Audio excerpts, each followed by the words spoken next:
Bom dia, boa tarde, boa noite, depende do horário que você vai assistir esse vídeo. É muito bom estar aqui com vocês mais uma vez. Espero que vocês estejam bem, passando por esse momento da pandemia da melhor forma possível. E a nossa aulinha de hoje, ela é um pouco mais longa, porque é uma aula onde a gente vai identificar as primeiras fases do desenvolvimento embrionário. Então, eu peço para vocês um pouquinho de paciência, porque eu deixei a aula um pouco mais longa justamente para fazer com que todos os passos, né, pudessem ser devidamente abordados de forma que não tivesse nenhum tipo de perda para vocês ou dificuldade. Então, eu tentei fazer com o máximo de figuras possíveis, com vídeos, para que a aula não ficasse muito difícil de entender. Então, vamos lá. Vou compartilhar a tela.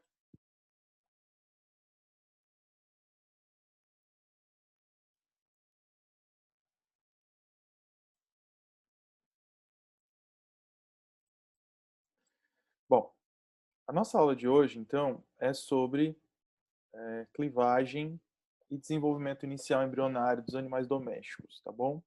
A nossa principal abordagem, né, em termos de desenvolvimento inicial, vai ser em cima da desenvolvimento inicial dos mamíferos de forma geral.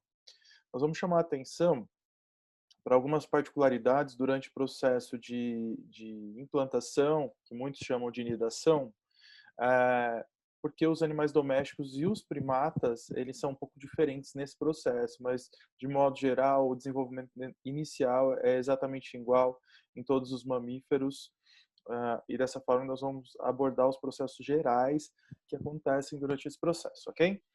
Bom, vamos lá. O que vem a ser clivagem, né? Quando a gente pensa em clivagem, né, nós precisamos lembrar que anteriormente nós estudamos de que forma os gametas eles determinam a formação do zigoto. Então nós terminamos a nossa última aula falando sobre a formação do zigoto. E agora nós vamos fazer aquele zigoto se transformar num embrião, ok? Então o que vem a ser clivagem? Deixa eu tirar daqui. A clivagem são as primeiras divisões do ovo ou zigoto. Essas divisões, essas mitoses, elas são atípicas, pois elas ocorrem sem que aconteça a recuperação citoplasmática. Se a gente recordar, uma divisão celular comum, ela tem duas grandes fases. A fase de intérfase, onde a célula se prepara para sofrer a divisão propriamente dita, que é a fase de mitose, no caso da mitose, tá? Então, o intérfase é dividido em G1, S e G2, que são fases de crescimento e síntese. Então, a célula precisa crescer para que depois ela possa se dividir e formar duas células filhas semelhantes à célula-mãe, inicialmente, tá? Só que na clivagem, né, justamente por isso que a clivagem é considerada uma mitose atípica. Por quê? Porque na clivagem, as fases G1 e G2, elas são praticamente extinguidas, ou seja, a célula não tem tempo de crescer muito para formar células filhas. Dessa forma, a cada divisão, a gente vai ter a formação de duas células que vão se dividir novamente, isso até a gente formar uma estrutura que nós vamos ver daqui a pouco, que é o blastocisto, elas vão se dividindo e vão diminuindo de tamanho. Então aqui a gente tem um esquema mostrando uma mitose normal, né, onde a gente tem, durante a intérfase, a fase de crescimento e depois uma nova divisão. Tá? E aqui a gente tem um esquema mostrando a clivagem. Então a clivagem, a gente tem o zigoto formando duas células filhas, que nós chamamos de blastômeros. Então, o zigoto forma os dois primeiros blastômeros, depois os 4, os 8, 16, 32 e assim por diante. Nós vamos estudar essa, esse desenvolvimento. Então, a clivagem, a gente pode perceber que a cada divisão mitótica, a gente vai tendo uma diminuição no tamanho das células. Por quê? Porque durante a intérfase elas não têm tempo de se recuperar. Bom, nos mamíferos, a clivagem ela é chamada de holoblástica igual, né? Por quê? Porque nos mamíferos os ovos são oligolestos, ou os zigotos são oligolestos. O que que significa um zigoto oligolesto? Significa que o zigoto não tem é, vitelo, tá? Então, a gente vai ter um desenvolvimento que não é dependente do acúmulo de vitelo, e por causa de a gente ter um ovo que não tem praticamente nenhum vitelo, que inclusive pode ser chamado de alécito, tá? A clivagem, a cada clivagem, as células que são formadas são praticamente iguais, e por isso que ela é chamada de holo, é todo igual, holoblástica igual, ok? Então a gente tem divisão igual por todo o citoplasma e os blastômeros são iguais. Lembrando que depois do zigoto a gente vai ter formação de 2 blastômeros, 4, 8 e assim por diante, ok? Bom, os primeiros blastômeros, né, são os blastômeros que nós consideramos células totipotentes, né? O que significa falar que os primeiros blastômeros são totipotentes? Significa dizer que essas células iniciais, logo depois das primeiras clivagens, se elas se separarem por algum motivo, elas podem formar indivíduos com a constituição genética exatamente similar. Tá?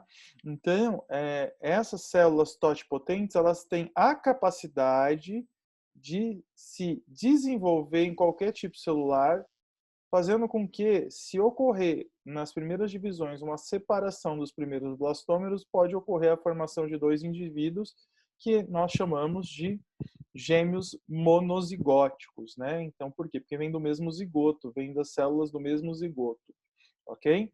Então, aqui eu tenho uma célula totipotente e aqui outra célula totipotente, né? Então, o que vem a ser uma célula totipotente? A célula totipotente, aqui tem um quadro mostrando a hierarquia das células tronco. A célula totipotente é aquela célula que pode se diferenciar no organismo como um todo porque ela tem uma potência, né, totipotente. Ela tem toda a potência. O que é uma célula ter toda a potência? Significa que ela pode se diferenciar em qualquer tipo celular. As células totipotentes, com o desenvolvimento, elas vão formando células pluripotentes.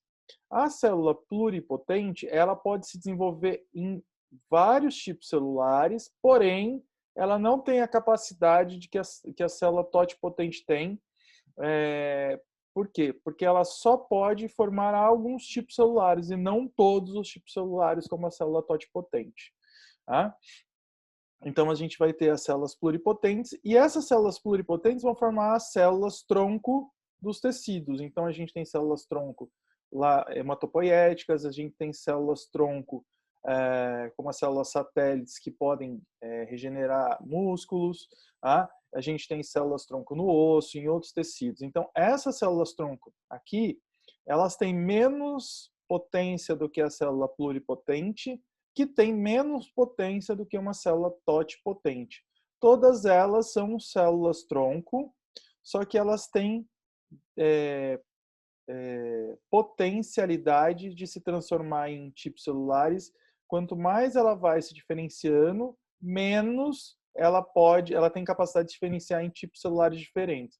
Ou seja, a célula totipotente pode se diferenciar em todos os tipos celulares. A célula pluripotente ela pode se diferenciar em alguns tipos celulares.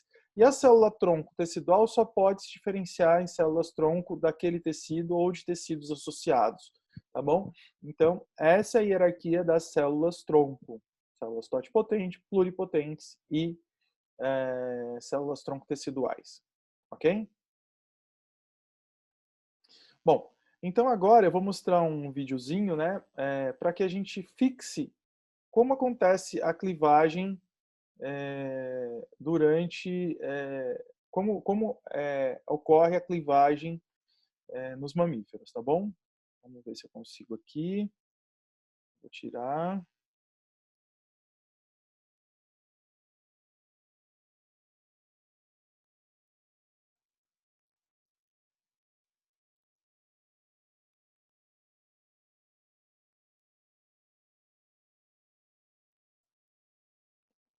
Então vamos aqui passar um vídeo para vocês. Bom, eu vou aumentar aqui o tamanho do vídeo. Eu não sei se ele vai ficar grande o bastante.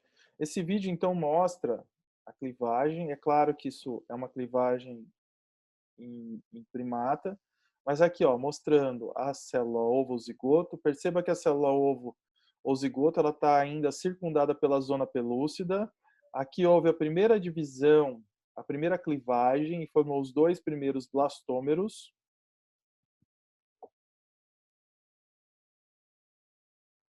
Perceba que a zona pelúcida acompanha o embriãozinho, ou o que a gente chama de pré-embrião, até ele ocorrer a implantação. Aqui, 4 blastômeros, e a zona pelúcida ao redor.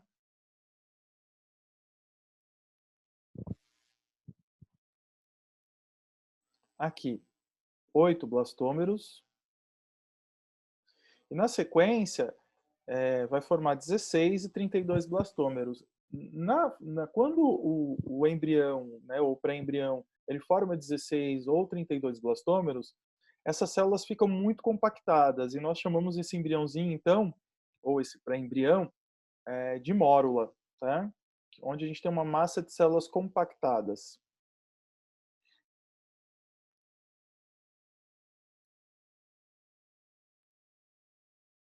Então aqui ele está mostrando, né, o embriãozinho caminhando para a luz do útero, então ele está no oviduto, ainda na tuba.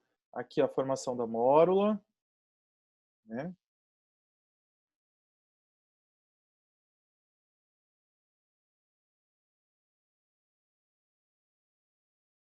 E aí ele vai rolando sobre a parede uterina até que ele encontra um lugar para ele se implantar. Aqui percebam que se forma uma cavidade, né, dentro do que a gente chamava de mórula, e a formação dessa cavidade determina a formação de uma outra estrutura que nós chamamos de blastocisto, que é parecido com a blástula, e a gente vai comentar um pouquinho daqui a pouco da blástula e do blastocisto. E quais são as camadas que formam. Percebam que a gente ainda tem a zona pelúcida, depois a zona pelúcida se desfaz para que ocorra a implantação.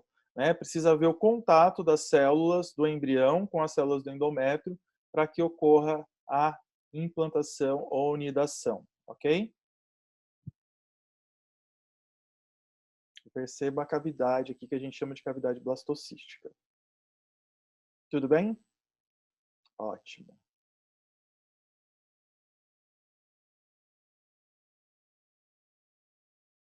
Ok. Bom, então vamos lá. Dando sequência. Então o que acontece, né, é que durante esse processo, deixa eu voltar lá com o meu laser.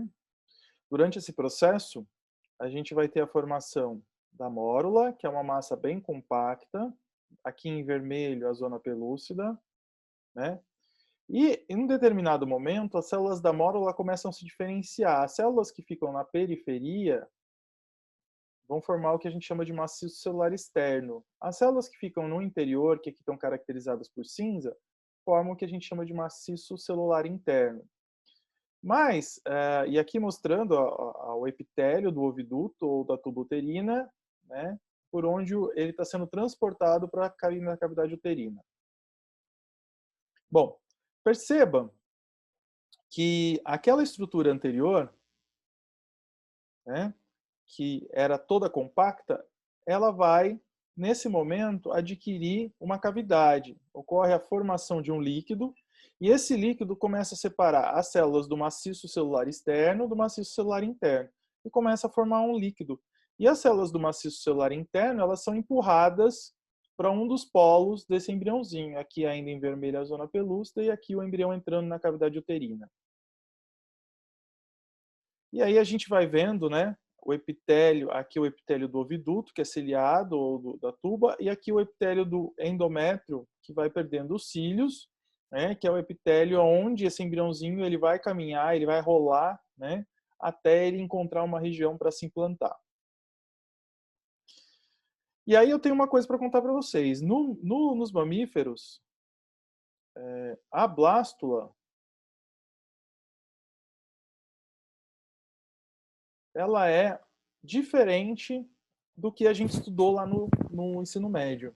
Lá no ensino médio, a gente estudou a blástula, né, como uma estrutura que tinha uma camada externa, uma camada de células, que a gente chamava de trofectoderme, e uma cavidade dentro, né? E porque lá, no ensino médio, geralmente vocês estudam o desenvolvimento embrionário do anfíoxo. Tá? No máximo, vocês estudam alguma coisa de anfíbio, de réptil. Mas nos mamíferos, essa blástula, ela tem um outro nome, ela tem um nome diferente, porque ela tem uma característica diferente. E isso pode porque o desenvolvimento embrionário dos mamíferos é diferente. Então, como é que é o blastocisto? O blastocisto, ele é formado por uma camada externa, que eu chamo de, agora, no momento em que o blastocisto se torna blastocisto, de trofoblasto, que é essa camada verde, que eu chamava até agora há pouco de maciço celular externo. E essa camada de células cinzas que ficam localizadas num dos polos, que eu vou chamar de embrioblasto ou maciço celular interno. Tudo isso até o momento anterior à implantação, circundado pela zona pelúcida, tá bom? E aqui uma cavidade com líquido chamada de cavidade blastocística ou também de blastocele. Percebam que na sequência dos slides a gente vai ter então o blastocisto chegando próximo ao endométrio. Perceba que quando ele vai se aproximando do endométrio, ocorre um processo que nós chamamos de hatching, ou eclosão do blastocisto. As células do trofoblasto, que estão em verde aqui, elas começam a produzir enzimas que vão degradando a zona pelúcida, porque até esse momento a zona pelúcida serviu para proteger o embrião que estava em desenvolvimento. Daqui para frente, ela tem que deixar de existir, porque as células do trofoblasto vão ter que interagir com as células do endométrio para que ocorra a implantação. E aqui, o blastocisto chegando próximo do endométrio até o momento que ele encosta, e a gente chama isso de aposição do blastocisto, né? E quando ele se encosta, ele começa a sofrer um processo de adesão, para daí então acontecer a implantação propriamente dita, ou o que também é chamado de nidação, ok? Bom, então percebam que o blastocisto ele encosta no endométrio com a região do embrioblasto próxima à parede. Então ele vai rolando, rolando, rolando. Essas células dessa região expressam moléculas que reconhecem as moléculas do endométrio até o momento que essas moléculas então ele encosta, ela faz adesão dessas moléculas e inicia o processo então de implantação. Bom, quando o blastocisto, né, ele encosta e começa esse processo de implantação, o endométrio uterino, que é formado por um epitélio que tem glândulas, esse é uma glândula do epitélio, aqui o epitélio, e aqui a glândula, vasos sanguíneos. Aqui a gente tem um estroma do endométrio, que é formado de tecido conjuntivo. O que acontece é que quando este blastocisto começa o processo de implantação, esse endométrio ele passa a se adaptar, acumulando glicogênio e lipídios. E quando as células endometriais do estroma endometrial elas começam a se modificar para acumular glicogênio e lipídio, nós vamos chamar este endométrio, então, de decídua, tá? Decídua porque ele passa por um processo que nós chamamos de decidualização ou reação decidual. Então, os fibroblastos sofrem um processo de transdiferenciação. Eles modificam a sua característica.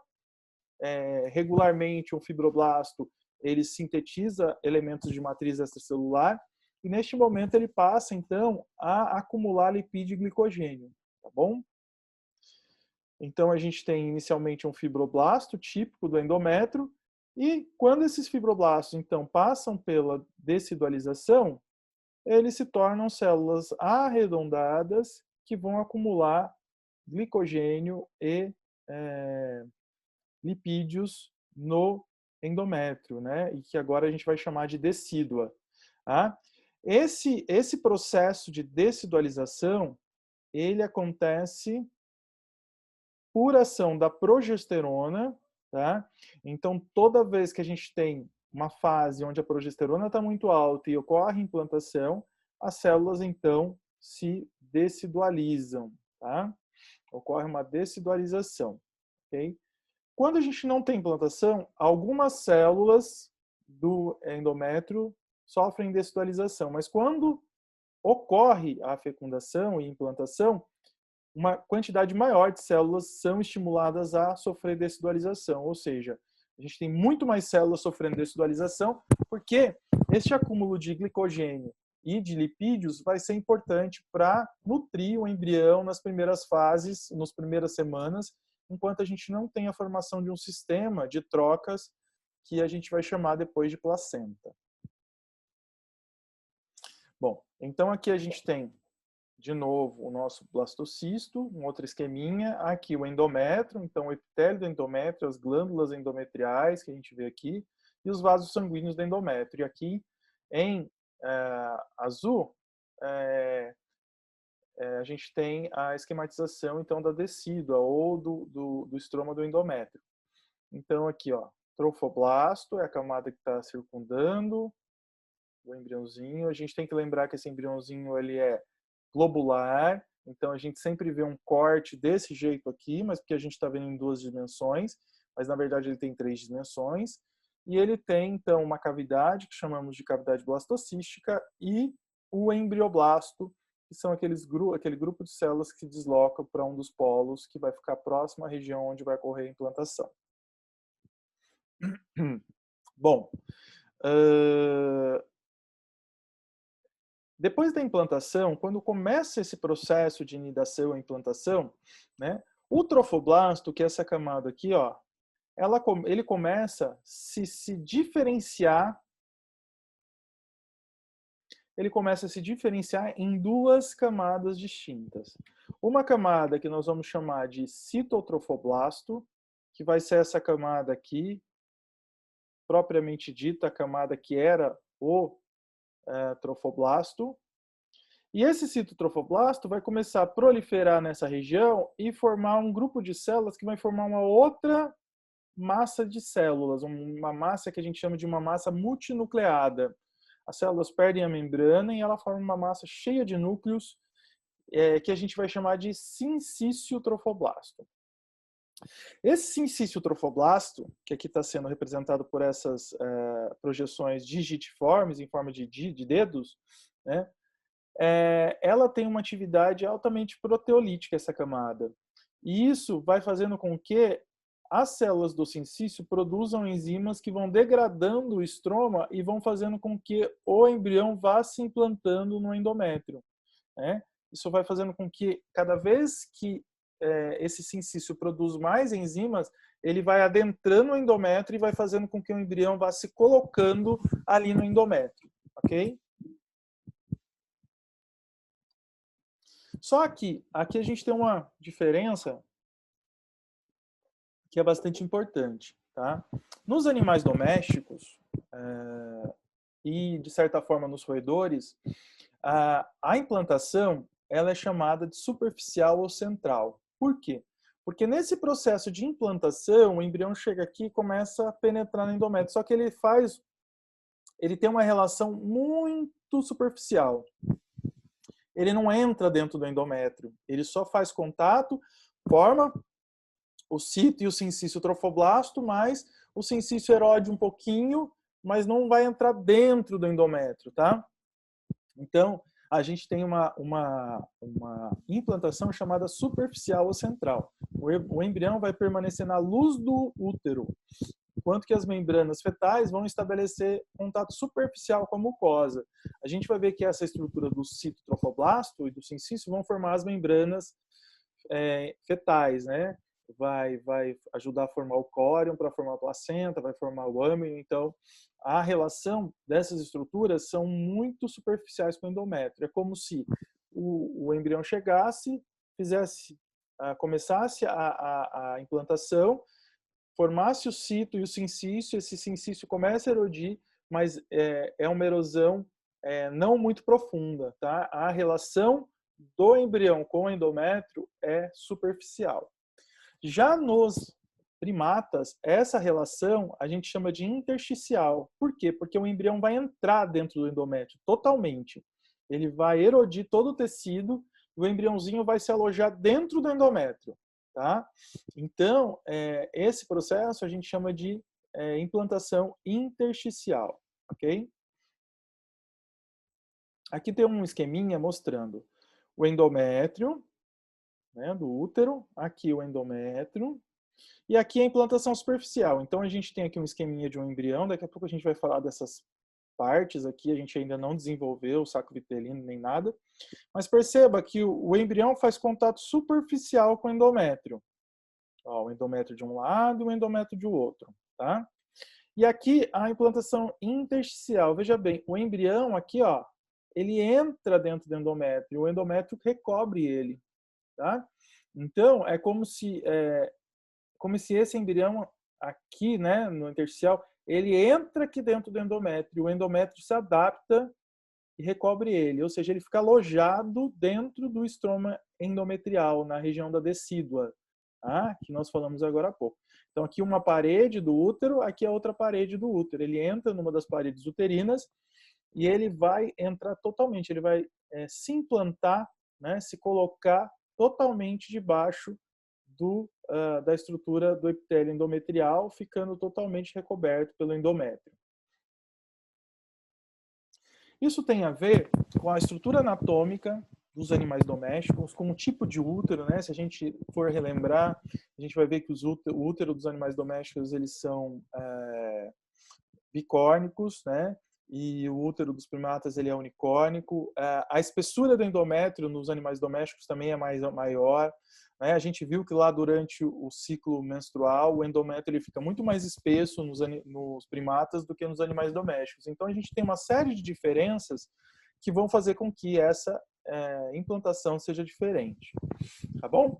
Então, voltando, então a gente já viu que tem implantação superficial e implantação intersticial. No entanto, elas acontecem da mesma forma. O que vai diferenciar uma da outra é o quanto o embrião entra ou não dentro do endométrio, mas os processos são semelhantes. Então, nós vamos continuar olhando aqui para um tipo de implantação intersticial, que é a mais comum, né? É a mais estudada, mas a gente vai lembrar sempre que isso vai acontecer em maior, né, em maior grau, entrando totalmente aqui dentro, ou ficando só aqui na região superficial. Bom, então a gente tem aqui um embriãozinho, né, começando a implantação, aqui o citotrofoblasto e aqui o sincício trofoblasto. Esse sincício, então, ele vai começar a erodir o tecido materno. Lembrando que tanto o sincício como o cito, eles são provenientes do trofoblasto. E essa camada aqui, ó, do útero, que está cheia de células globulares, ricas em glicogênio e lipídios, são as células da decídua. Percebam nessa outra figura, né, que o sincício já está bem maior. Aqui o citotrofoblasto, aqui a cavidade blastocística. Perceba que aqui houve uma modificação, a gente não chamou atenção ainda, mas a gente já vai falar. Aquela massa que anteriormente, deixa eu só voltar aqui para vocês lembrarem. Aquela massa que anteriormente era única, né? A gente vai ver aqui nos próximos slides que ela vai formar duas novas camadas, né? Então, quando a gente olha para esse esquema aqui, a gente percebe que o embrioblasto já se diferenciou em duas camadas. A gente vai chamar a atenção disso daqui a pouco, tá bom? Bom, aqui, ó. Então, o embrioblasto, ele se diferencia em duas camadas. Uma camada mais próxima aqui do sincício, em cinza mais escuro, chamada epiblasto, e uma camada em cinza mais clarinho, que nós chamamos de hipoblasto. Então, aquela massa aqui representada, ó, esse era o trofoblasto anterior, com o blastocisto anterior, com trofoblasto e embrioblasto. Então, agora vejamos. O trofoblasto se diferenciou em citotrofoblasto, que é este daqui, e em sincício, que é este daqui. Lembrando que o sincício é formado pela proliferação de células do citotrofoblasto, ok? E o embrioblasto, que aqui está em azul, se dividiu, né? se delaminou, né? O que é delaminou? Quando a gente tem um tecido e esse tecido dá origem a dois tecidos, a gente fala que ele formou duas lâminas de tecido. Então a gente fala delaminação. Um tecido deu origem a dois. Então, o epiblasto e o hipoblasto. Bom, então perceba nesse outro esquema aqui, só que o útero está viradinho, né? Então aqui está o útero, aqui está o sincício trofoblasto, o citotrofoblasto, formando células que estão fazendo parte do sincício, aqui o cito, aqui a cavidade blastocística e aqui o epiblasto em azul e o hipoblasto em amarelo. Tá bom? Perceba nesse esquema que o embriãozinho, né, que agora já nem posso chamar mais de blastocisto, porque ele já não tem mais aquela característica, que é um embrião que nós chamamos de disco germinativo bilaminar. Por quê? Porque ele tem duas lâminas, o epi e o hipo. Tá? A gente vai ver que, na verdade, o que vai dar origem ao embrião é essa região aqui. Essas estruturas aqui vão dar origem às membranas anexas, ao córion. Daqui a pouco a gente vai ver a formação do âminio, aqui depois do saco vitelino, tá? Então, essa estrutura em azul, que é o epiblasto, é essa estrutura basicamente que vai dar origem ao embrião.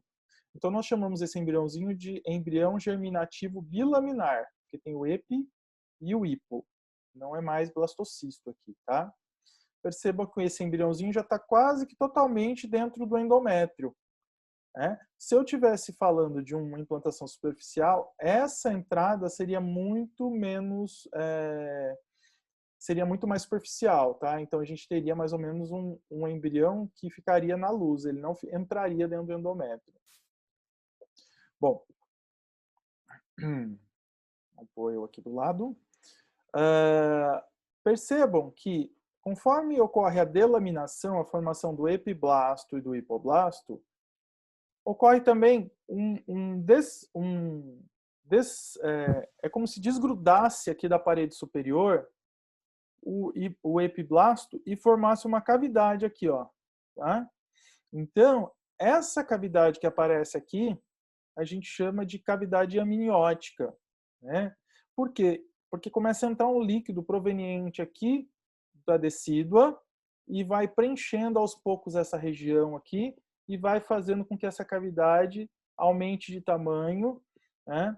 Mas isso inicialmente se dá porque essa camada se desprende do trofoblasto e aí começa a entrar líquido aqui, e aí esse líquido vai formando essa cavidade que a gente vai ver daqui a pouco, né? E agora já dá até para ver ela aqui, que é a cavidade, a futura cavidade amniótica do embriãozinho, tá bom?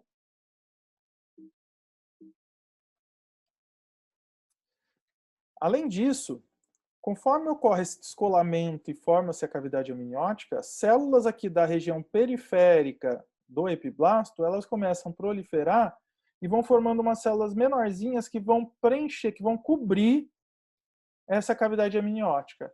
Essa membrana que se forma aqui, ó, que cobre a cavidade amniótica, é o âminio. Então, essa membrana aqui, ó, é o âminio. E essas células que cobrem o âminio, derivadas do epiblasto, são os amnioblastos, tá? Então, a gente tem aqui a formação do âminio, que é a membrana, que é o conjunto de células, e cada célula dessa membrana, deste âminio, é um amnioblasto, ok? Preciso guardar esse nome, amnioblasto? É importante e vai ficar fácil porque você vai lembrar que isso daqui é o âminio, né? E aqui é a cavidade amniótica. Né? Então, vai ser meio que automático. Percebam, gente, que daqui para frente, né, a gente vai ter uma série de modificações, então a gente tem que ficar atento, e por isso que eu coloquei um monte de figuras, uma de cada vez, para ir mostrando o que está acontecendo lentamente, mas na verdade isso acontece muito rápido. Então, as células provenientes do epiblasto, que são os amnioblastos, revestem a cavidade formando o âminio. Está aqui escrito para vocês o que eu acabei de falar.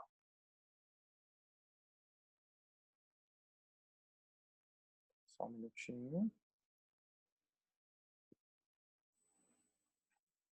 Eu não sei por que que isso daqui... Só ver um negócio.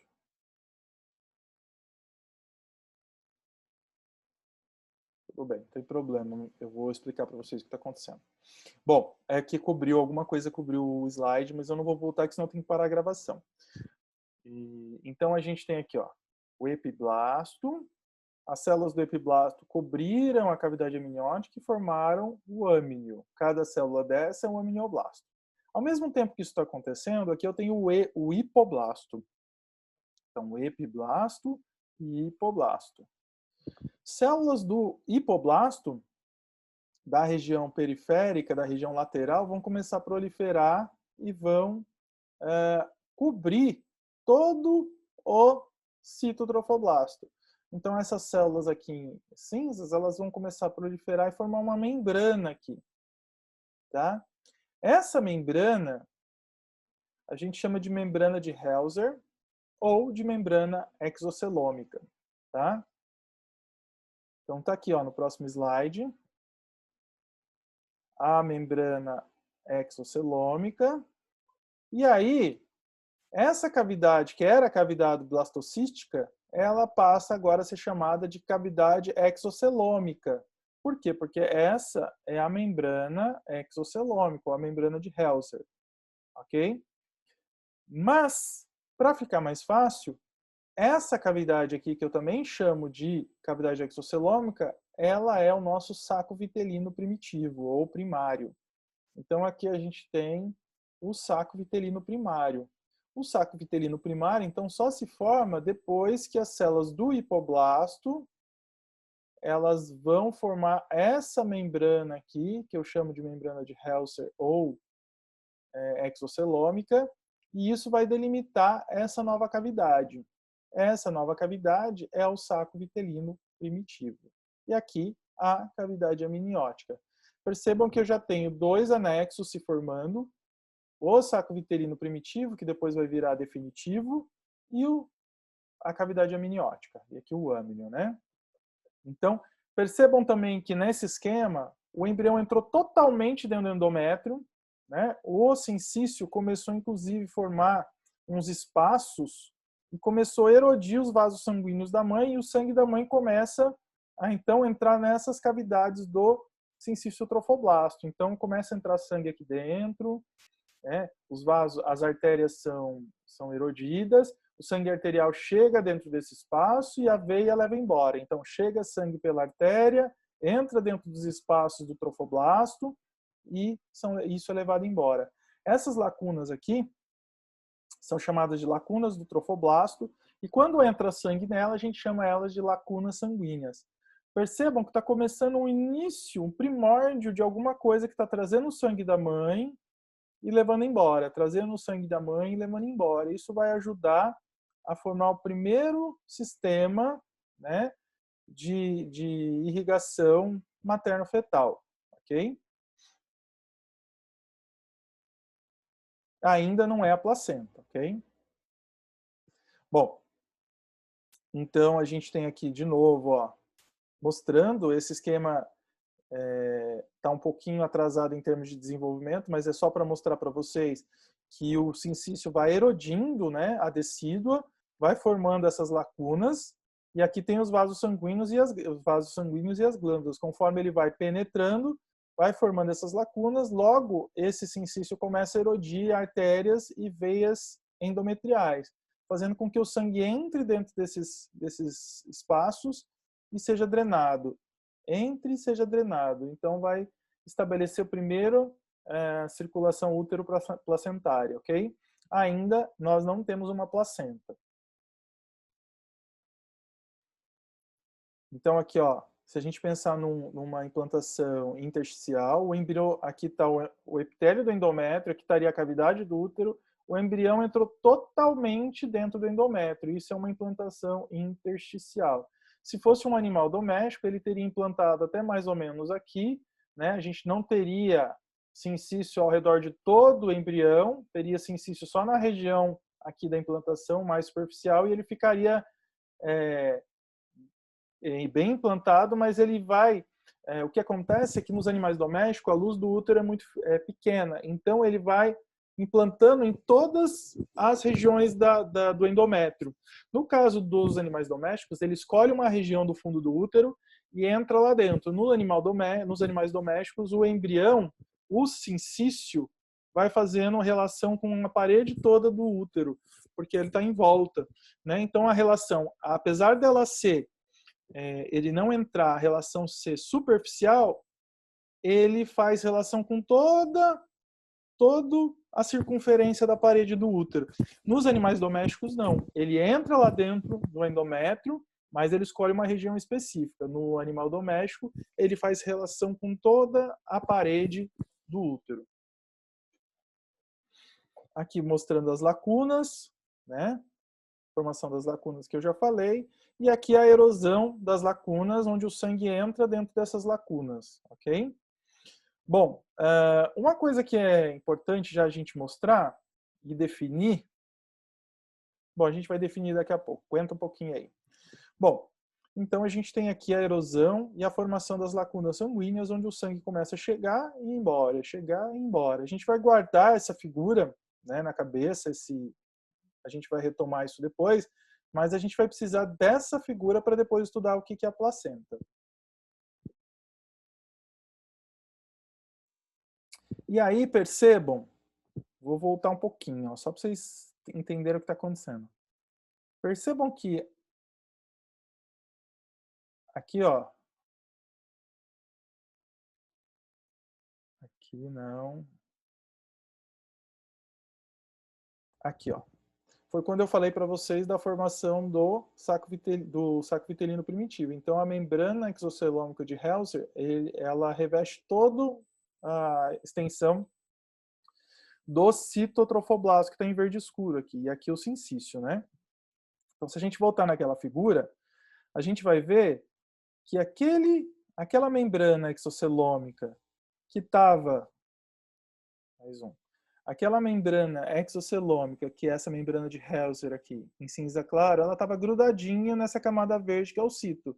Mas percebam que começou a formar um tecido cor-de-rosa aqui, ó, entre a membrana exocelômica e o citotrofoblasto. Esse tecido, né, que está se formando aqui, a gente chama de mesoderme extraembrionário, ou mesoderma, tá? Então você pode achar das duas formas, mesoderma ou mesoderme. Eu vou usar mais mesoderme, ok? Mas não está errado dizer mesoderme. É a tradução, tem a ver com a origem da palavra, tá? De qualquer forma, a gente está vendo que começa a formar um tecido aqui. E esse tecido a gente vai chamar de mesoderme extraembrionário. Por que extraembrionário? Porque logo depois, mais para frente, a gente vai ver que aqui dentro do futuro embrião, lembra que eu falei para vocês que o embrião propriamente dito, o animalzinho, o cachorrinho, o gatinho, o bebezinho, ele vai se formar basicamente dessa camada aqui que a gente chama de epiblasto. Tá? Isso tudo aqui vai formar membranas extraembrionárias. Então, como aqui a gente vai ter a formação de membrana extraembrionária, aqui é o mesoderme extraembrionário. Além disso, aqui dentro do corpo do embrião, mais para frente, vai formar um outro mesoderme. E esse a gente vai chamar de intraembrionário, tá? Porque por enquanto a gente tem aqui só duas camadas, o epiblasto e o hipoblasto. Gente, isso daqui, só lembrando, isso é uma representação 2D. Lembrando que essa estrutura é globular. Então, quando a gente olha, né, se eu pudesse fazer um corte aqui, ó, e olhar de cima, eu ia ver uma camada, se eu olhasse daqui de cima, que é o epiblasto, que é o cinza escuro, e embaixo grudadinho o hipoblasto.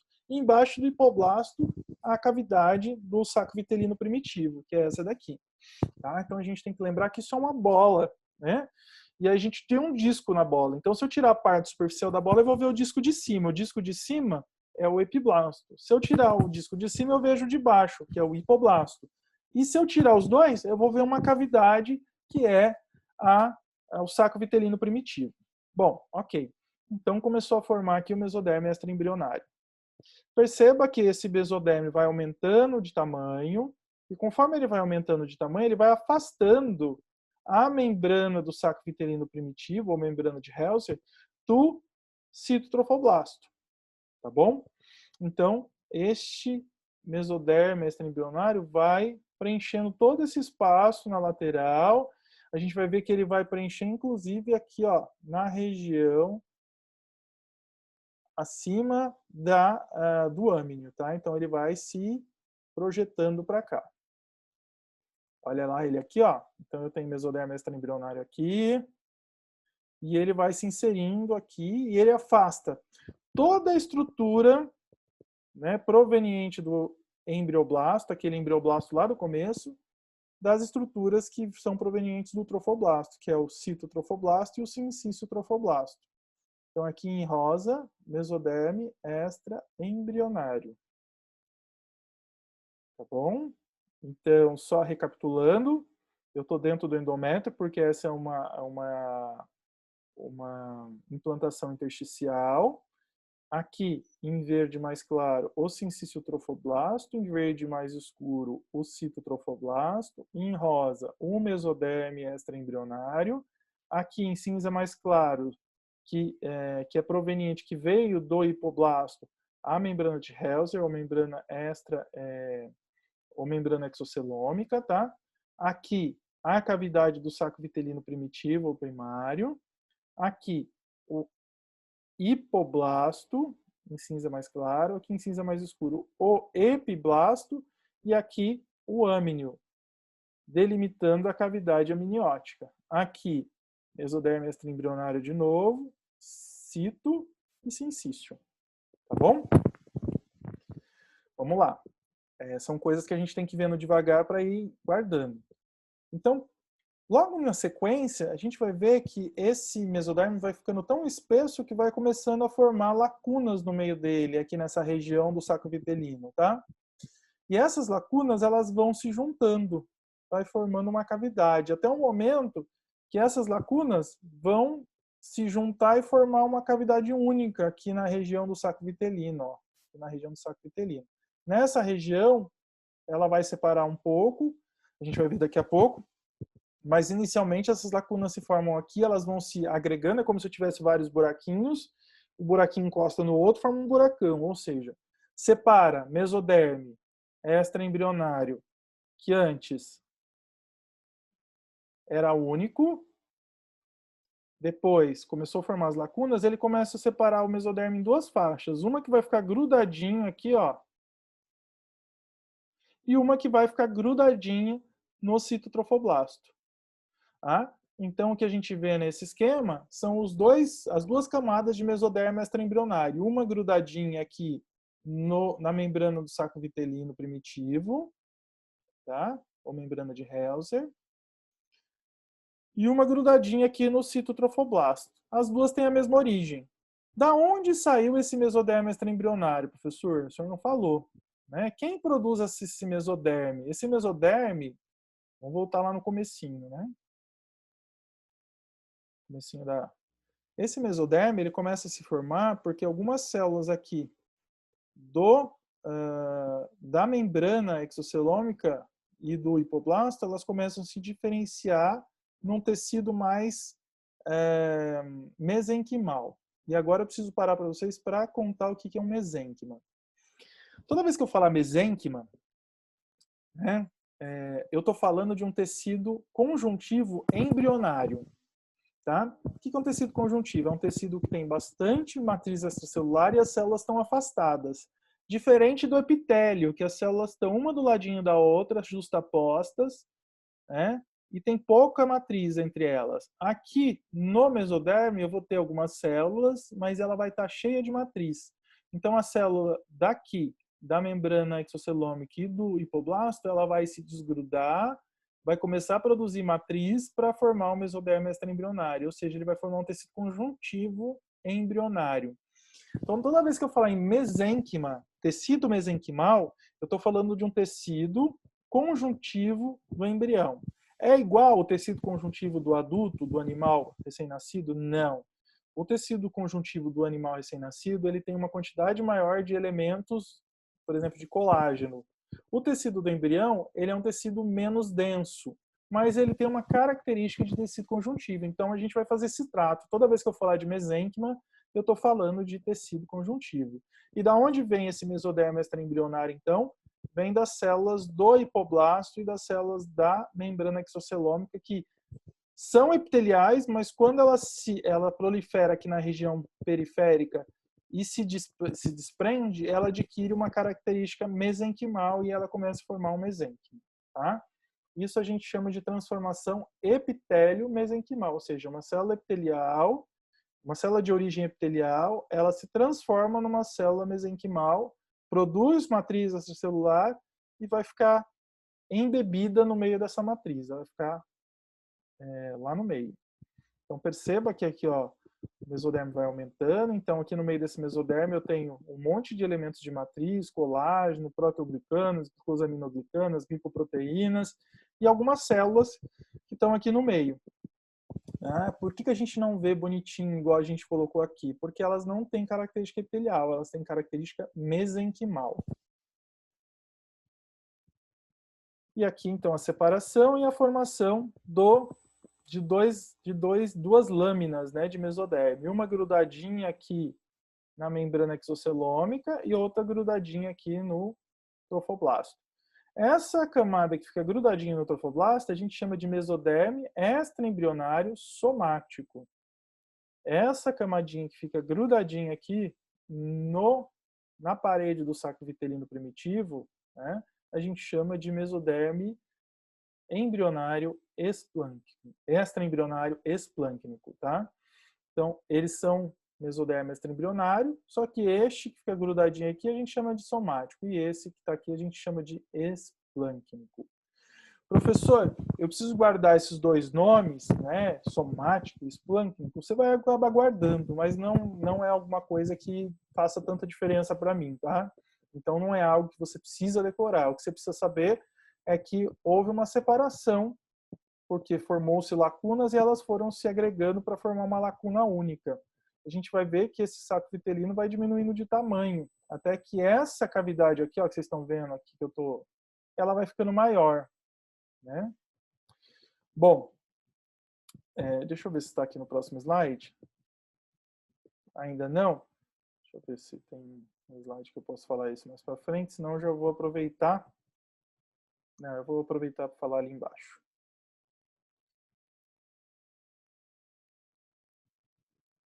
Percebam que aqui, então, o esquema ficou roxinho e laranja, só para a gente mostrar para vocês que separou o mesodermo. No próximo esquema, a gente vai voltar a ficar rosinha, tá? Então, perceba que conforme houve a separação e formou esse espaço, né? Esse espaço aqui, que a gente daqui a pouco vai dar nome para ele, o saco vitelino primitivo, ele começa a sofrer um estrangulamento, uma invaginação.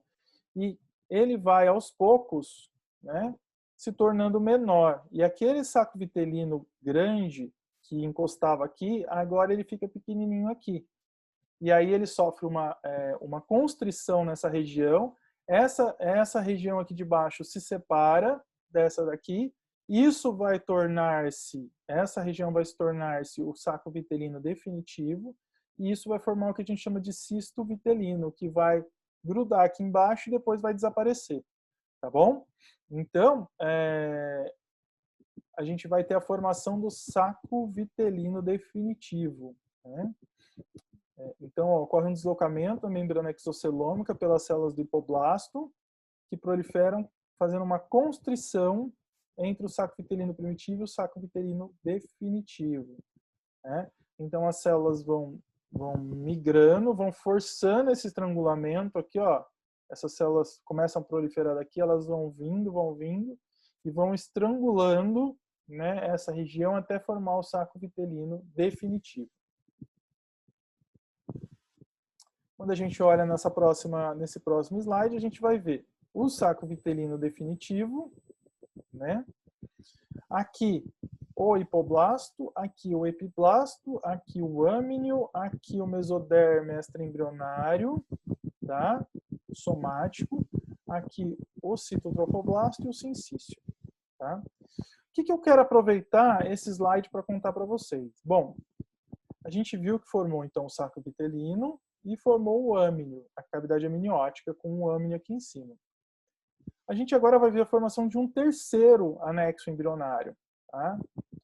Essa região aqui, ó, onde eu tenho o mesoderme somático, mais o citotrofoblasto e mais o sincício, se eu juntar tudo isso daqui, eu vou formar um anexo que eu chamo de córion, ou córeo. Então, isso é córion, isso é córion, isso é córion, isso é córion, tá? Então, mesoderme mais cito mais sincício forma o córion, ok? Se isso daqui é o córion, a gente vai ver que o córion vai ficar quase que ao redor de todo o embrião, né, daqui a pouco. Essa cavidade que formou aqui, ó, é a cavidade coriônica. Então, a cavidade coriônica, né, é essa cavidade que se formou entre as duas camadas de mesoderme extraembrionário. Essa que ficou grudadinha aqui no saco vitelino e essa que ficou grudadinha aqui no citotrofoblasto. Então, aqui, cavidade coriônica. E aqui, o córion. Então, aqui, ó, mostrando cavidade coriônica. O que é o córion? Mesoderme, cito e sincício. Então, aqui córion, aqui córion, aqui córion, aqui córion, aqui córion, mesoderme, cito e sincício. Perceba que só vai existir uma região aqui em cima do embriãozinho. Deixa eu ver se aqui está melhor. Aqui, ó. Só vai existir uma região aqui em cima do embriãozinho aonde o mesoderme extraembrionário não vai formar duas lâminas separadas, como aqui, ó. Tá? Que é essa região aqui, próximo ao âmino. Essa região aqui, onde o embrião, né, o embriãozinho aqui, propriamente dito, o saco vitelino e o âmino vão ficar grudadinho, prendendo essa estrutura aqui no saco coriônico ou na cavidade coriônica. Saco coriônico é a lateral, é a parede. Cavidade coriônica é essa cavidade aqui, tá? Então, um pedículo, a gente chama isso pedículo do embrião ou pedículo de conexão.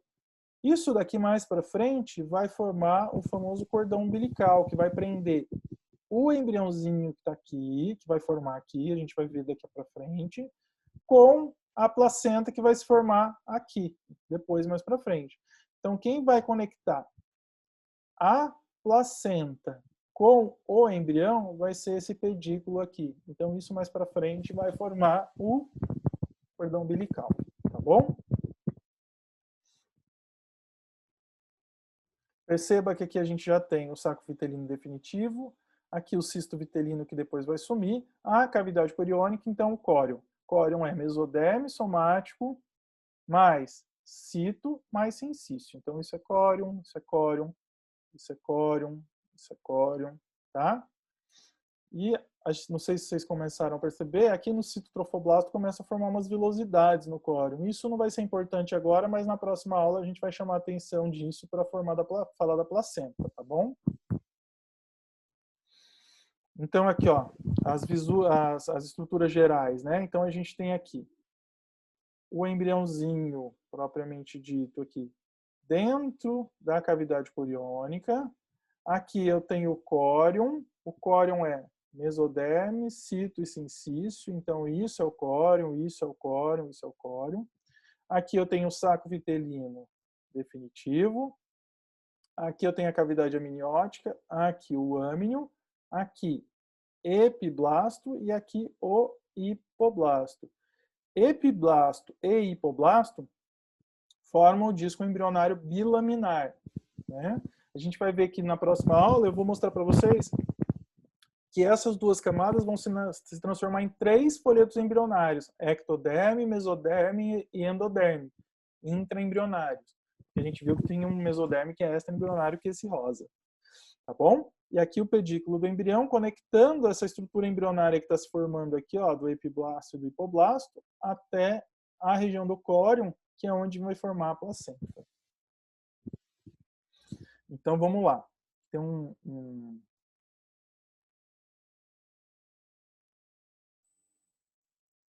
vídeo para a gente assistir. Eu vou aumentar o vídeo para ficar mais fácil para vocês, tá? E eu vou explicando o que está acontecendo aqui nesse vídeo, conforme... Então, vamos lá.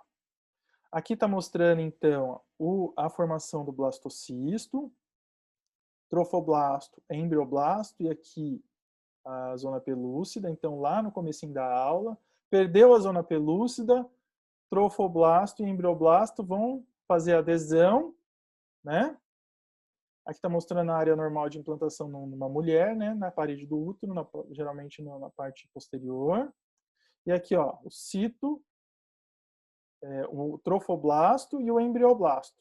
Agora, o trofoblasto vai começar a formar o sincício, e aí essa parte se torna o cito. Então, cito e sincício. Aqui a cavidade blastocística ainda. Perceba que aqui já diferenciou o epiblasto e o hipoblasto inicialmente. Ó, ele vai entrando dentro do endométrio, agora ele vai aumentar para a gente. Ó, aqui em verde mais claro o sincício, aqui o cito, aqui é a cavidade blastocística, epiblasto, hipoblasto, já formou aqui a cavidade amniótica e o âminio. Ele mostra o sincício erodindo os vasos, formando as cavidades, né? As lacunas do sincício, onde o sangue vai entrar e sair.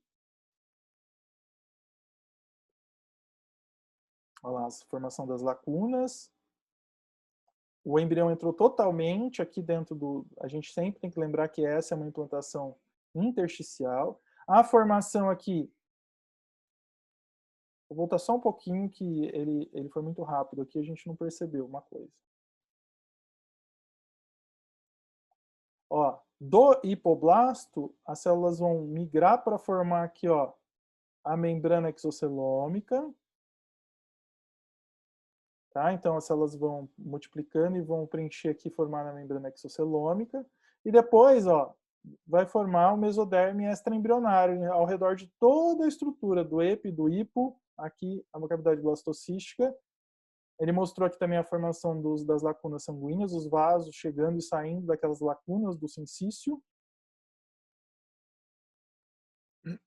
E aí ele começa a mostrar a separação do mesoderme e formação das lacunas. Um mesoderme vai ficar grudadinho aqui no saco vitelino primitivo, que vai se tornar o saco vitelino definitivo, e outra vai ficar grudadinha aqui no citotrofoblasto, e vai formar uma lacuna aqui no meio, na cavidade. A gente chama essa cavidade de cavidade coriônica ou celoma extraembrionário, tá? Aí ele trouxe aqui, vamos voltar porque ele foi rápido, o senhor estava falando ainda. Então ele traz aqui pertinho para a gente o epiblasto, o hipoblasto e o âminio, aqui os amnioblastos, né? Aí ele mostra a redução e a formação do saco vitelino definitivo e do cisto vitelino. E aqui, ó, a cavidade coriônica ou celoma extraembrionário vai aumentando. E aqui, ó, mesoderme, cito e sincício forma córeo. Então tem o córeo e aqui o pedículo de ligação, ou pedículo embrionário, ligando essa estrutura aqui do saco vitelino, do âmino e do embrião bilaminar à parede do córeo. Todo esse envoltório de córeo aqui a gente pode chamar de saco coriônico, tá?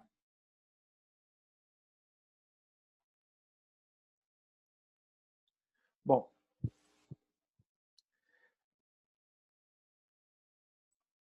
era isso que eu tinha que passar para vocês hoje. Espero que vocês entendam. Vocês viram que eu trabalhei passo a passo e fui voltando em alguns momentos.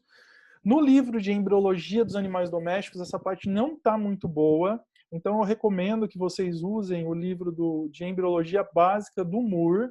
Ele tem na biblioteca virtual. Se vocês não conseguirem encontrar, me peçam que eu mando. Vocês precisam entrar na biblioteca virtual da Unesp. Ele está lá em PDF para vocês lerem. Né? Lá vocês vão achar essa parte logo na primeira e na segunda semana de desenvolvimento. Tá? Mas eu acredito que a aula seja suficiente para entender, ok? Hoje à tarde não, até segunda-feira à tarde eu mando os exercícios de fixação, se eu conseguir eu já mando na tarde hoje. Vocês tenham um bom final de semana, um grande abraço, beijão.